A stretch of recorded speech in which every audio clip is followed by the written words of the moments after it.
Bonjour à tous, on se retrouve ici pour notre guidance pour nos amis les poissons du 1er au 15 octobre 2025 pour votre solaire, votre ascendant, votre lunaire et ou votre vénusien.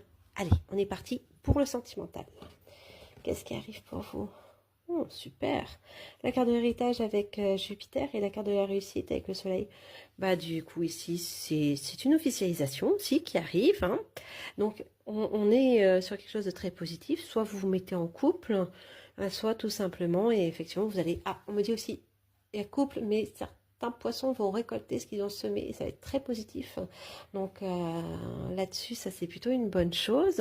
Dans tout cas, votre notion sentimentale annonce ici qu'on est sur quelque chose où on a un accord, on récolte ce que l'on a semé, c'est plutôt très très positif. La réussite avec le soleil vient, si vous voulez, accentuer donc Jupiter qui est la protection, la chance, hein, la planète coup de cœur. Donc votre sentimental dans les 15 prochains jours touche vraiment à une notion positive. Donc officialisation et récolte.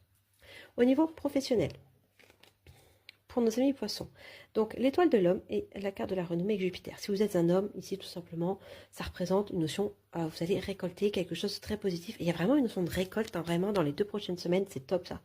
Vraiment, ici, cette notion de reconnaissance. Voilà. Si vous êtes une femme, soit un homme au niveau professionnel va reconnaître un petit peu ce que vous avez pu faire, hein, parce que c'est Jupiter, on vient éclairer votre travail, ou ça peut être une institution, tout simplement, une reconnaissance via une institution.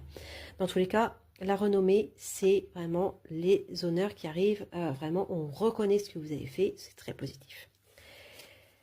Et alors, pour terminer, on a votre général, donc on a l'étoile de l'eau, enfin on a l'eau, excusez-moi, on a l'eau avec la lune et on a la carte de la méchanceté avec Mars. Attention sur la distance.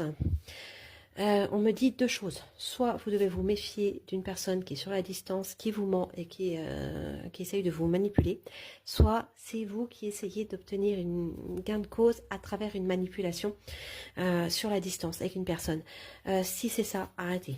Ça sert à rien. Arrêtez tout de suite parce qu'on me dit bien que ça va rentrer dans l'affront. Et on me dit bien que ici, de toute façon, vos émotions seront touchées. Donc si c'est vous, arrêtez. Si c'est vous qui subissez, ne donnez pas suite. Ignorez la personne.